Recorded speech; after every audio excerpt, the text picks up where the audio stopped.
Good morning, everyone. Welcome to 7 a.m. That's a great song. That's a song that makes you start moving, get your morning started. Thanks for joining us here with Pete Hegseth, with Will Kane. As always, wishing you a happy Saturday morning. Hope you'll join us for the next 4 hours. We got a lot. In fact, I just saw a story, guys, that we're going to talk about in just a few seconds that has my head spinning, coming out of California. Shocking, I know, but lots to get to this morning. Oh, a nice little deep tease there. The Scorpions, 80s rock, 80s hair sounds like rock, 80s rock. Classic rock. Is that who sang that? Scorpions? Scorpions, yeah. You're right, Jedediah. That is good stuff. That is that is get in the IROC, put take the tops off here. It's not a full convertible. It's just take the hard tops off. That's your second IROC right here. Reference. Wait, look, man. Recently. Look, man, what are you going to do? That feels like a hair metal band, type. Yeah. I don't know what I'm talking about. I do love AC/DC. Not quite close, though. But that's kind of a different version of that, I think. Thank you very much for being here. Jed mentioned happiness and goodness at one point here in the intro. Well, this will not make you happy. This story will probably make your blood boil, and rightfully so.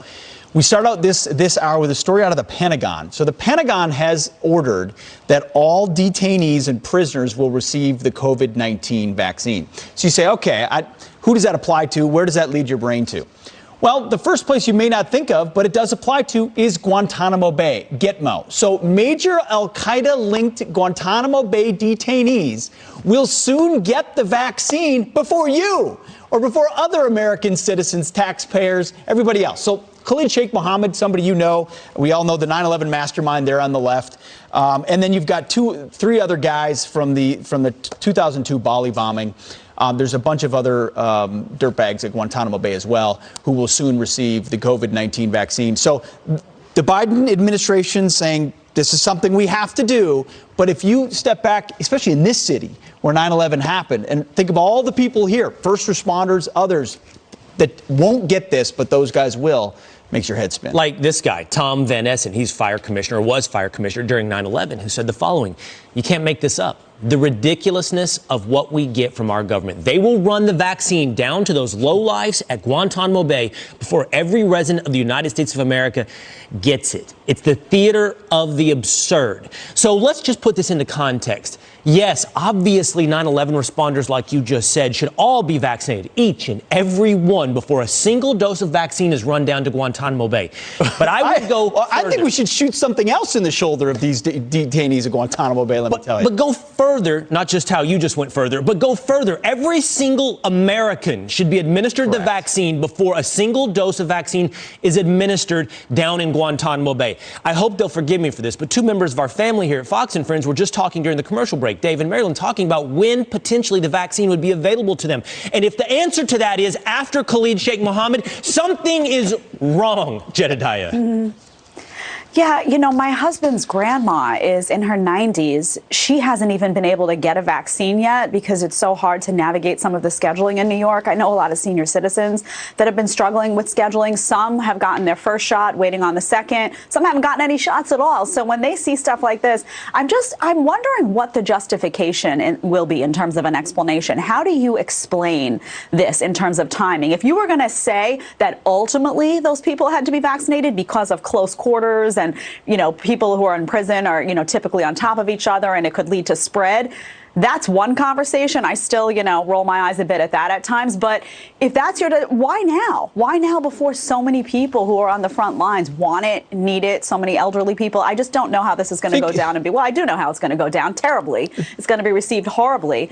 We do have a promo coming up because we have former Gitmo guard at 8:15 a.m. who's going to weigh in on this and more. I'm sure that guard's going to have a lot to say on this. Yeah, I mean, it'd be great to talk to him. I myself was also a Gitmo guard down there for a year, okay? And think about how upside down the world is when instead of getting a lethal injection, which these guys should have, by the way, the fact that we haven't tried these guys and executed them down at Guantanamo Bay by now is a shame. Instead, we're giving them a COVID-19 vaccine. The rest of the world laughs at us. Al-Qaeda laughs at us. China laughs at us. It's because our bureaucracy, we can't get out of the way of ourselves. Let's move on to another story that is another example of the theater of the absurd. New York and California are finally lifting restrictions on restaurants, but not without a catch. First, in New York, Governor Cuomo has announced indoor dining in New York City can resume at 25% capacity.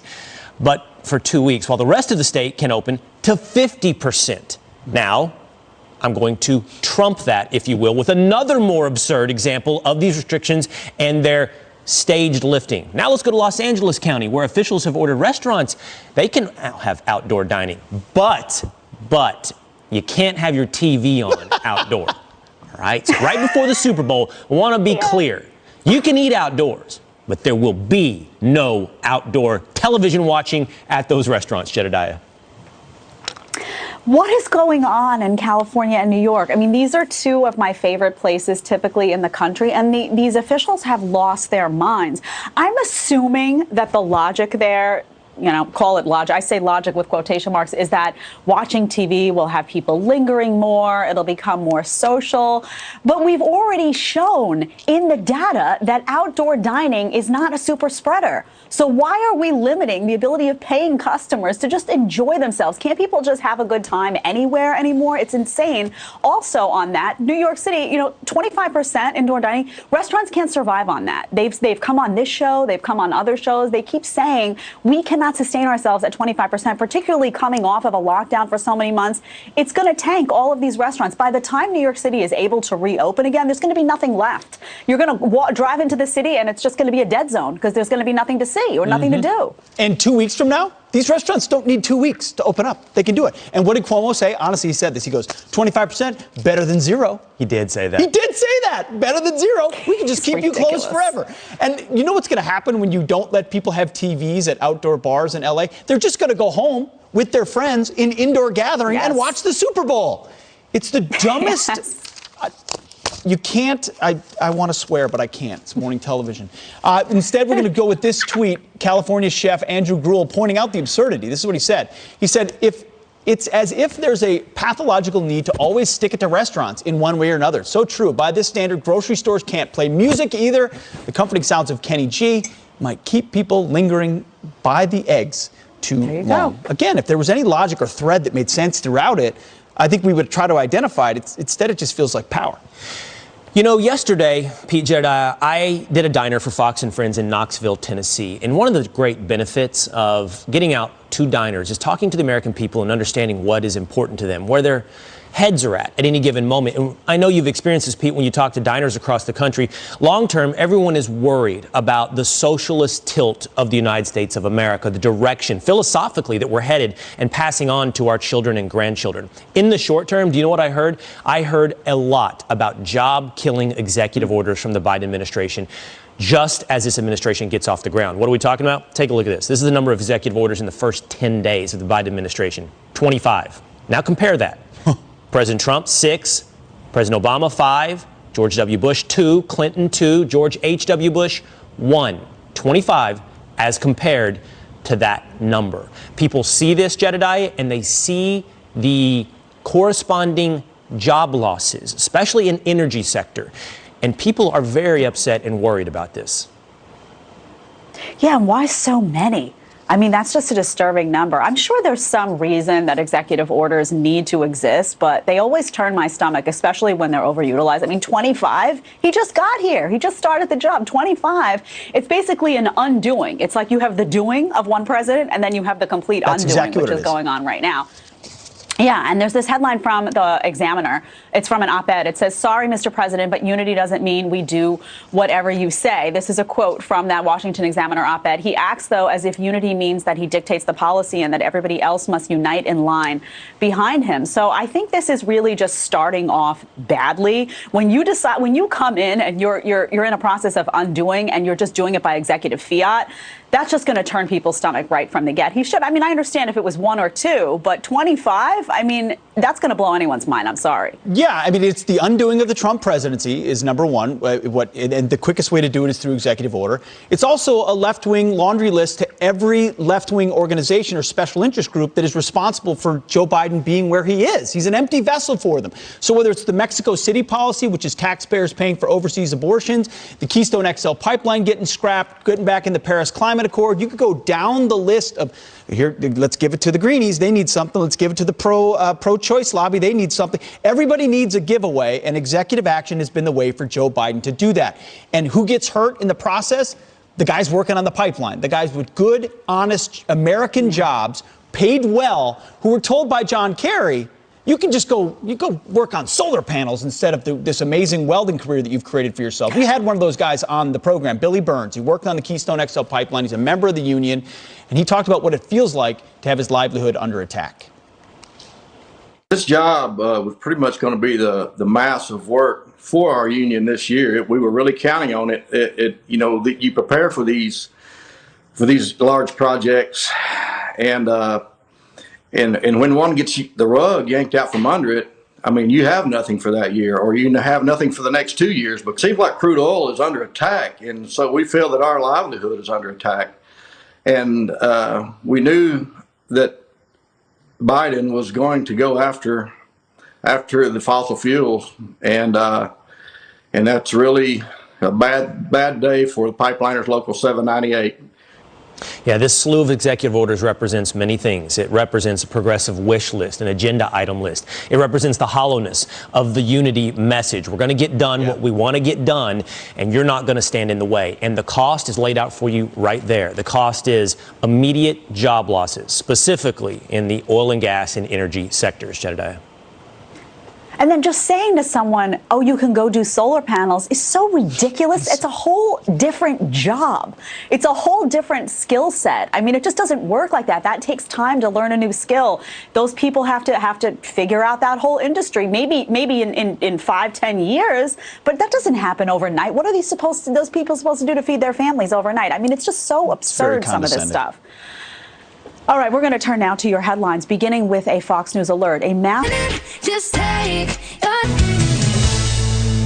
Well, 8 months after violent riots, the Minneapolis City Council is making another attempt to reimagine. They're always reimagining their police department.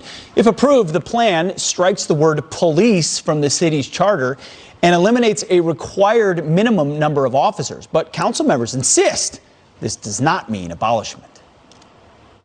That doesn't mean reducing officers. It just means looking at public safety in a holistic way and seeing what is going to best keep people safe and get them the help they need. This absolutely does not get rid of police. Yeah, look at Jeremy. I'd follow him. Here to react, retired Minneapolis police officer Mylan Mason. Mylan, thank you so much for being here this morning. So they've scrapped the name police, yet they're not abolishing the police. What does this all mean?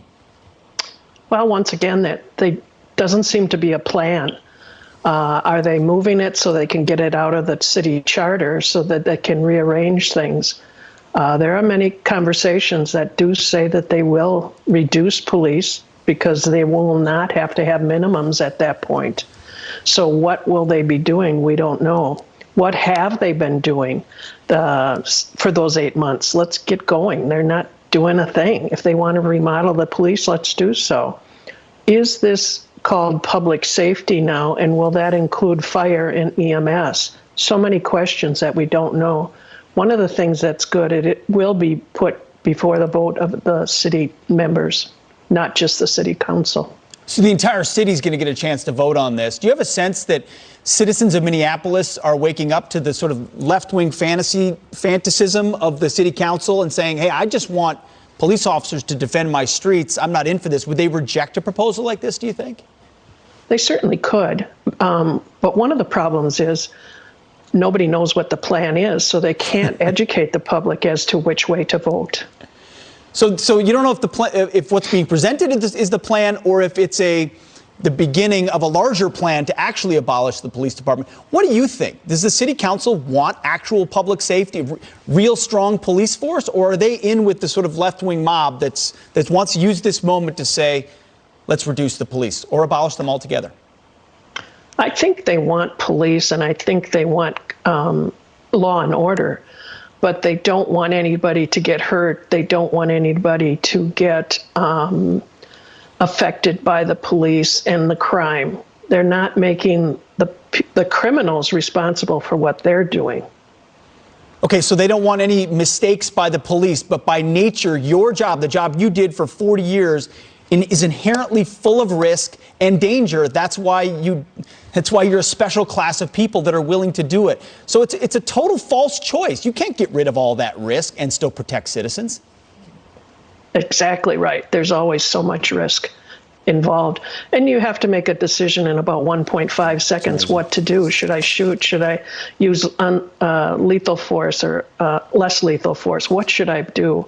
That's and why, protect me. That's why none of these city society. council members could ever wear the badge you wore, because they're cowards. And it takes real courage to walk a block like you and make that kind of decision.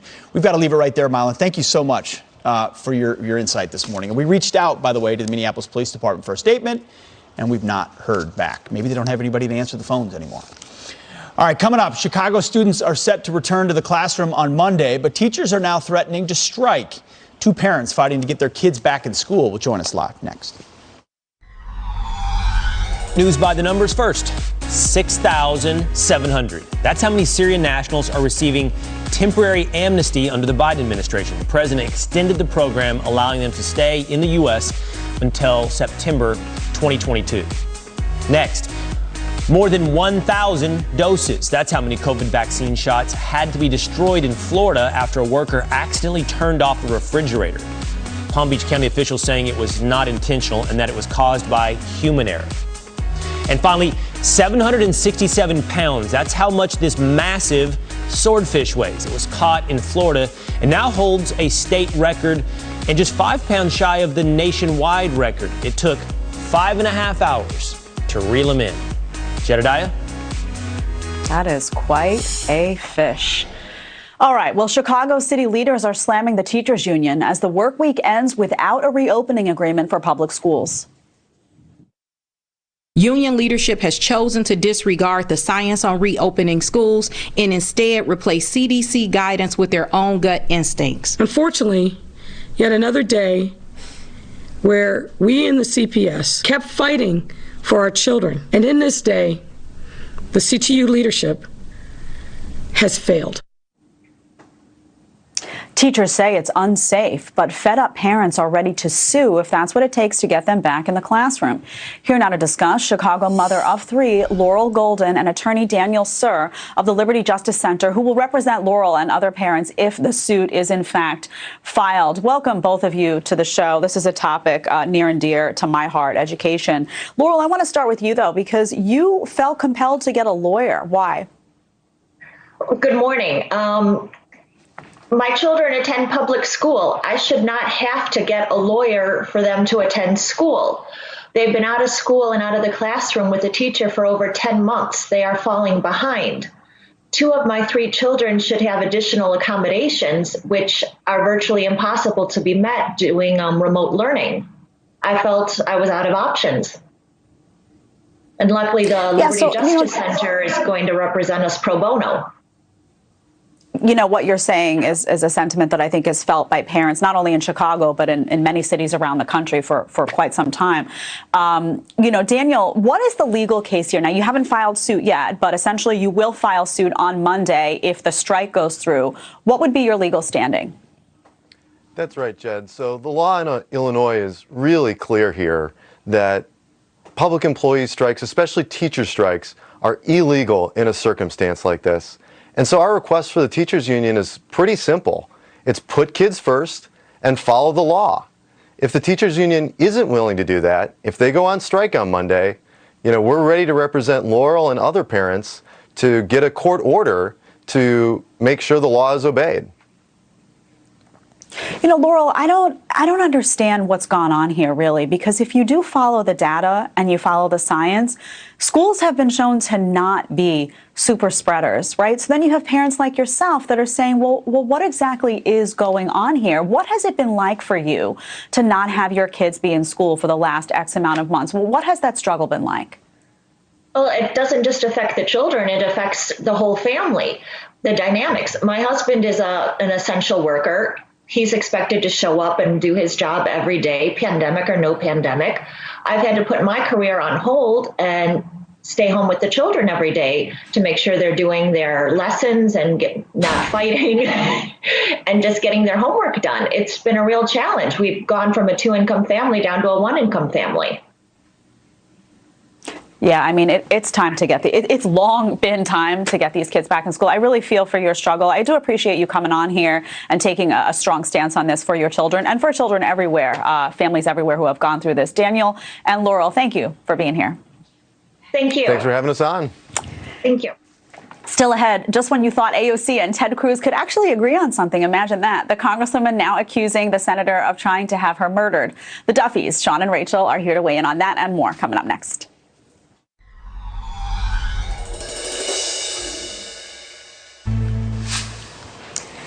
It is a very special shot of the morning, as yesterday was Jedediah's birthday.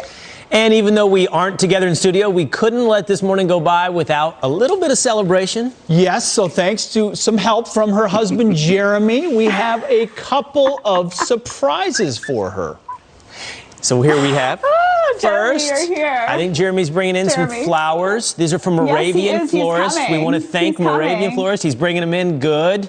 Yes, Wait for it. he's coming. I see. Wait for it. Guys, I see gorgeous flowers. Wait for it. Thank you. Bring 'em in, so Jared. Here we much. go. These are so beautiful. Good job, Jeremy. Nice. Good job. Can you guys see these? Yes. Wow. Thank you. Thank you, guys. Very nice. We also I brought also in got a pizza. some pizza for you. Of course, I couldn't do Pizza Hut because I know you don't like it.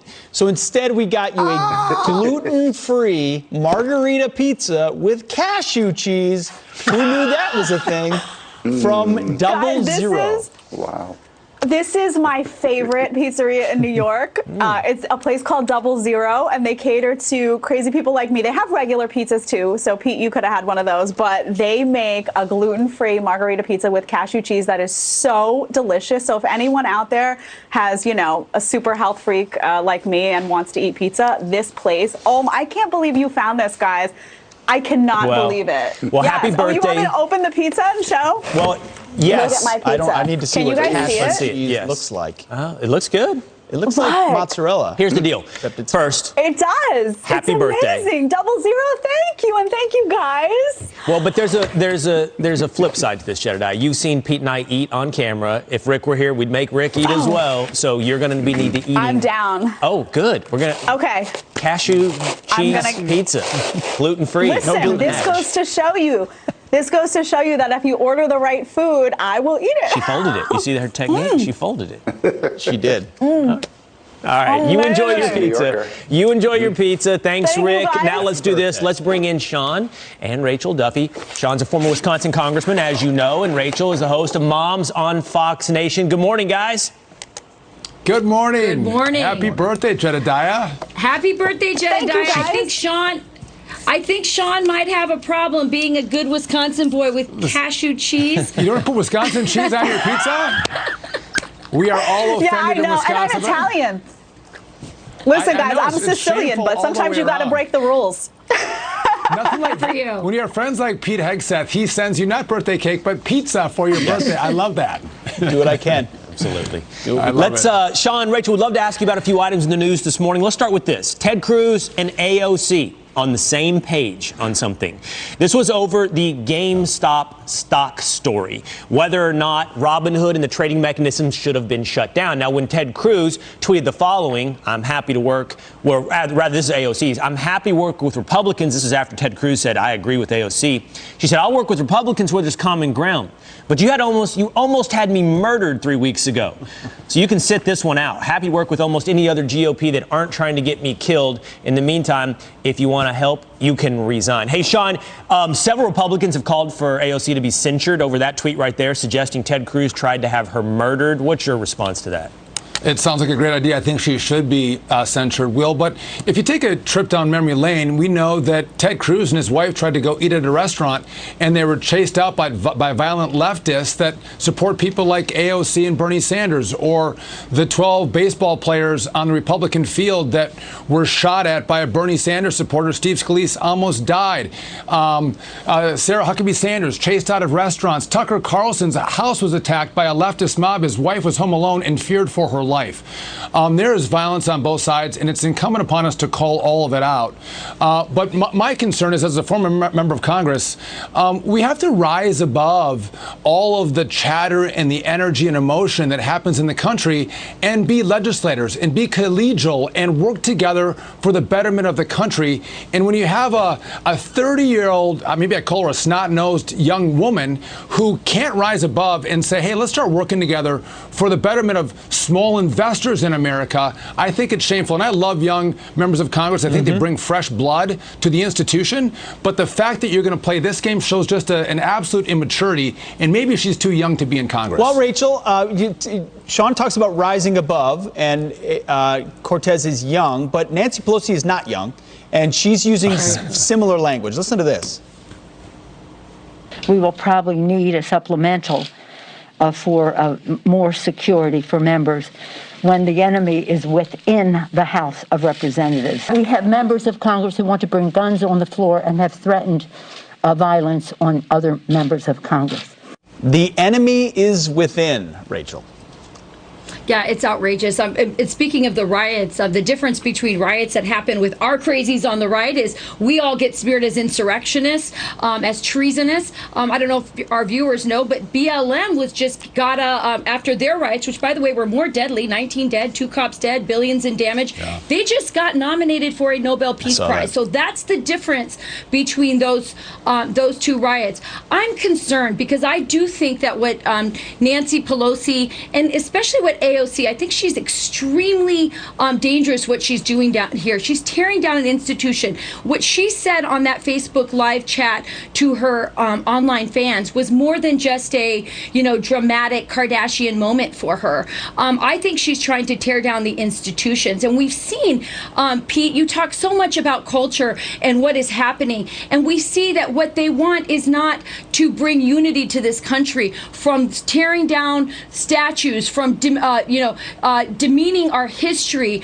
really trying to separate Americans from what makes us united as a country, as citizens. I think this is much deeper, and I think we've seen it in other countries, in other communist countries, where they tear down institutions so they can build something new. And I do think that we need to really look at this as more than just AOC. I think Sean makes a good point about her age, more than just an immature moment. I think we need to look at what the end game is here. And I think we need to fight back on this really dangerous narrative that they're trying to create of this hyperbole about what happened at the Capitol. It was a riot, an out-of-control riot. It was not an insurrection. It was not a conspiracy to overtake the government. And what they're doing is using that hyperbole and that new narrative to do a lot of things like taking away our liberties and smearing 75 million people in this country. But, hey, Pete, can I just maybe go to the question, though, too, on Nancy Pelosi and, basically saying the enemy is within. What she's really referring to is Marjorie Taylor Greene made a comment before she was a member of Congress, and she said that that Nancy Pelosi had committed treason, and the penalty for treason is death, right? Horrible thing to say. But if you, again, go down memory lane, Democrats, media have been calling Donald Trump treasonous for 4 years, and the penalty for treason is death. They were saying the very same thing about Donald Trump that Marjorie Greene, as a non-elected official, non-media person, said about Nancy Pelosi, but she's so offended now the enemy is within. This is absolutely ridiculous. Yeah, I mean, Marjorie Taylor Greene has made a web of horrific comments, but I do think it's an important point about division and about unity and when exactly that's going to start. And we should start looking at everyone, I think, in Congress and saying, listen, if you want unity and you're making claims to want unity and that goes straight up to President Biden, then you have to start showing it. And where is that going to begin and who is it going to begin with? But I want to ask you on that note, too, about these executive orders that are coming down the pike. Joe Biden signing a lot of them. Now you have, particularly on oil and gas, you have some of the unions coming out and saying that they have buyer's remorse about endorsing Joe Biden because of these executive orders and the impact, particularly when we talk about the Keystone Pipeline and pausing that. What is the impact going to be on jobs? What is it going to be on communities and development? So, Sean, if you would just speak a little bit to that, and is there really a buyer's remorse going on? Is that a real story, or is that a talking point? No, I think it's a real story. So Jen Psaki yesterday, when she was asked about this Robin Hood story that you referenced, Will, she said, we're laser focused on job creation. Well, they're not laser focused on job creation. They're actually costing jobs. So on the Keystone XL pipeline, in Wisconsin alone, we have over 1,000 operator and engineers from Wisconsin who have gone out to build the pipeline. These are jobs that pay $100,000 plus. Now, guys leave their families. They're out there, living in hotel rooms, but they're working for their families. They immediately, with that executive order, lost their jobs, have to come home. There's no jobs to replace those. They have mortgages to pay. They have colleges to pay for. This is devastating. And by the way, these unions, the carpenters and the operators, actually endorsed Joe Biden. They should have been more thoughtful, though, because Joe Biden was very clear what he was going to do on oil and gas, what he was going to do on the pipeline, and they should have known it was going to cost them jobs. They didn't care. They still endorsed him. And I think, to your point, Jed, they now have buyer's remorse because they're losing jobs all over the map because of these policies. We've heard this, right? Elections have consequences. All right, Yeah, they Rachel do. Campos Duffy, Sean Duffy, thank you so much for getting up with us this morning. Have a good one, guys. Thank Happy you. birthday, Jed. Happy birthday. Thank you, guys. All right, now listen to this, because this is outrageous. An Islamist militant who was convicted of killing an American journalist is now set to walk free. A friend and colleague of that journalist is here to react next.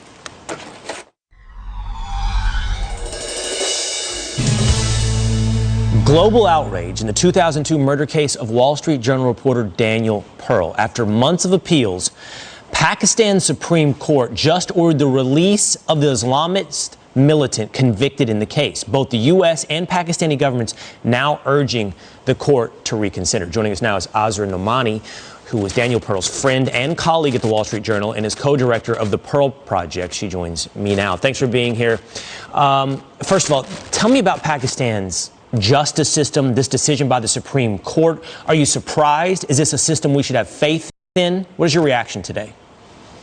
Well, it's a shock. It's a terrible, terrible shock. This nightmare began last April when a lower court in the province of Sindh, where Karachi sits, ruled that Omar Sheikh, the mastermind of Danny's kidnapping and murder, should be set free, along with 3 other men. So since April of COVID, the year of COVID, Danny's parents have been fighting so valiantly, up in the middle of the night, doing Zoom calls with lawyers, getting powers of attorney to the State Department and the government of Pakistan, another torture that no parent should ever endure. And they are now in their 80s, 19 years later, after the tragic murder of their son, hearing in the middle of the night this last week that the men convicted in Danny's murder are set to be free. It's an outrage, and the decision will be appealed. The family is going to also appeal the decision along with the government, and we just pray that a new bench, a new set of judges will rule in favor of the family. Yeah, and the question, Azra, is how much faith, again, do we put into the Pakistani justice system, or does this become something political? Here's from the State Department, Anthony Blinken. He's saying the court's decision is an affront to terrorism victims everywhere, including in Pakistan. We expect the Pakistani government to expeditiously review its legal options to ensure justice is served. We're also prepared to prosecute the Sheikh in the United States for his horrific crimes against an American citizen. So my question for you is there a different alternative to find justice here? Is there a political alternative or any other place to turn besides the Pakistani justice system? Well, the Pakistani justice system is going to have the first say. Literally on Monday, they're going to be having another hearing in which there's a decision that was separately made to free Omar Sheikh.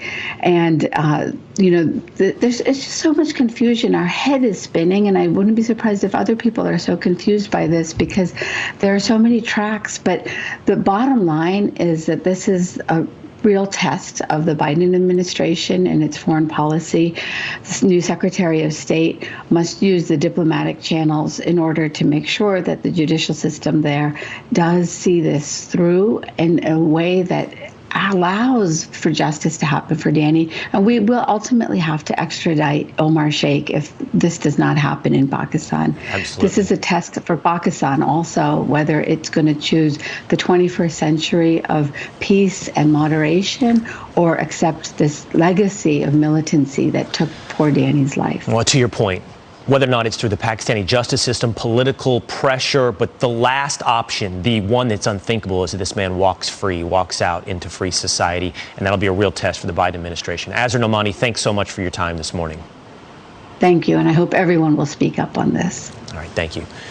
Coming up, you know him as, of course, Kurt the Cyber Guy. He's going to bring us the latest in tech, but this morning, he's bringing us something more. He's bringing us firsthand experience with the latest COVID vaccine and how he accidentally found himself in a trial.